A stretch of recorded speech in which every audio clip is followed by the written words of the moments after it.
The complete history of the typewriter is a tale that winds through centuries of human creativity, mechanical experimentation, and social transformation. A journey that begins long before the familiar clack of keys became the soundtrack of offices and newsrooms. Long before anyone could imagine a portable machine that would let words flow as fast as thoughts, humanity relied on pen, ink, and painstaking handwriting to record ideas. For centuries, scribes, clerks, and authors endured the slow process of writing by hand, limited by speed, physical fatigue, and the ever-present possibility of smudging or error. The desire for a faster, more consistent way to produce documents was felt keenly in the 18th and 19th centuries, when literacy rates began to rise and industrialization demanded efficient communication. Early inventors envisioned devices that could imprint characters onto paper in a uniform way, machines that could combine the permanence of print with the convenience of individual authorship.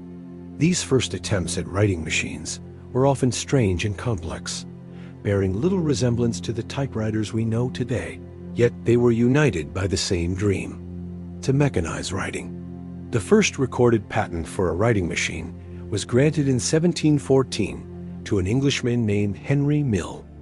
Unfortunately, no physical model of Mill's invention survives, and his patent description was vague, speaking only of a device that could impress letters onto paper so neat and exact as not to be distinguished from print. Over the next century, others tried their hand at similar contraptions, including Pellegrino, Turri in Italy, who built a machine in the early 1800s for his blind friend, Countess Carolina Fontoni da Fivisano, so she could write legible letters. Turri's machine also introduced the concept of an inked ribbon, a key feature that would endure through the typewriter's golden age.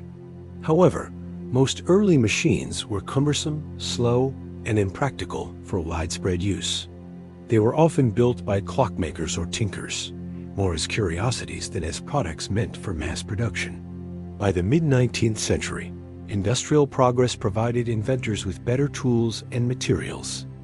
Metal fabrication techniques allowed for smaller, more precise parts, and the growing middle class created a market for communication tools. It was during this fertile period of innovation that the modern typewriter began to take shape. Many credit Christopher Latham Sholes, a newspaper editor and printer from Milwaukee, with inventing the first commercially successful typewriter. Working with Carlos Glidden and Samuel Sowell in the late 1860s, Sholes developed a prototype that arranged keys in a way to prevent jamming, a layout we now know as QWERTY. This mechanical arrangement was designed not for typing speed, but to slow the typist slightly, ensuring that the type bars did not collide and jam when struck in quick succession. In 1873, Sholes sold the manufacturing rights for his typewriter to the Remington Arms Company, a firearms manufacturer seeking to diversify its product line after the Civil War. Remington's engineers refined the design, producing the Sholes and Glidden typewriter, released in 1874. This machine introduced the world to the word typewriter and became the foundation of a new industry. Though the early Remington models were large, expensive, and typed only in capital letters, they were groundbreaking in their ability to produce legible text far faster than handwriting. Advertisements promised efficiency, professionalism, and a new era of business communication. By the 1880s and 1890s, typewriter manufacturers were competing fiercely, and designs improved rapidly. Machines gained shift keys, allowing both upper and lowercase letters, carriage return levers for faster line breaks, and more durable construction. Companies such as Underwood, Smith Corona, and Royal emerged, each producing their own signature designs. The Underwood No. 5, introduced in 1900, is often cited as the definitive typewriter of the era, with its front strike mechanism that allowed typists to see their work as they typed. This visible writing innovation was a major leap from earlier blind machines, where text remained hidden until the carriage was lifted. The early 20th century saw the typewriter transform offices, journalism, literature, and even gender roles. As businesses adopted typewriters en masse, the demand for trained typists exploded. Women, who were largely excluded from white-collar work before, found new opportunities as secretaries and stenographers. The typewriter thus became a tool not only of productivity, but also of social mobility.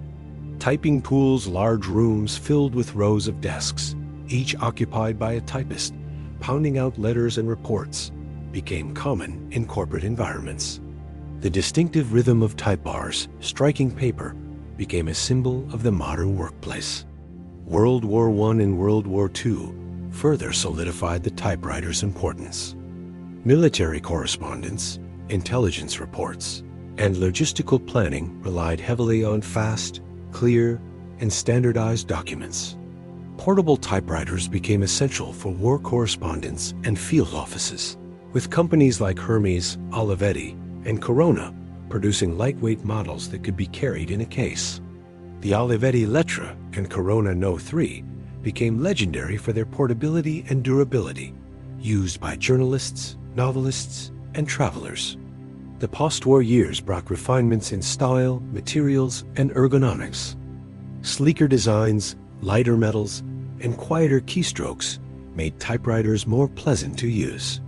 Electric typewriters, pioneered by companies like IBM in the mid-20th century, replaced manual force with motor-driven mechanisms, allowing for smoother operation and uniform key pressure. IBM's Selectric series, introduced in 1961, revolutionized typing with its golf ball type element, which rotated and tilted to select characters instead of relying on individual type bars. This allowed for faster typing, easy font changes, and reduced mechanical wear. The Selectric became a staple of offices and professional environments for decades.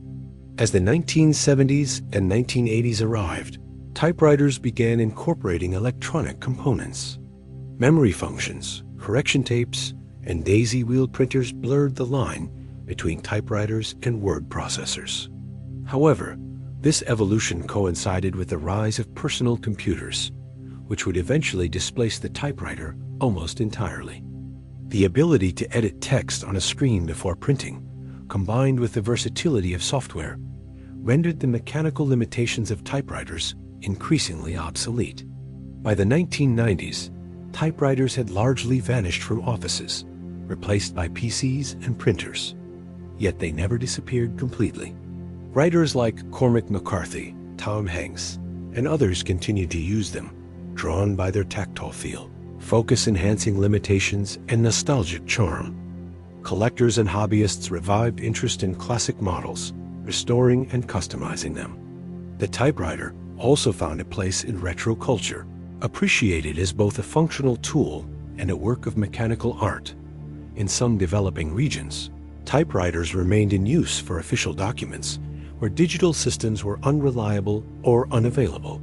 Today, the typewriter stands as both a relic of the past and a symbol of timeless craftsmanship. It represents an era when words were hammered into paper with decisive force, when each letter was an act of intention. The history of the typewriter is a history of invention, industry, and human adaptation, a reminder that technology, no matter how advanced, builds upon the dreams and devices of those who came before. From Henry Mill's mysterious 18th century patent to Sholes' QWERTY layout, from Remington's mass production to IBM Selectric marvels, the typewriter's legacy lives on in the keyboards we still use today. Its journey reflects not only the march of mechanical ingenuity, but also the profound ways in which tools shape how we communicate, work, and think.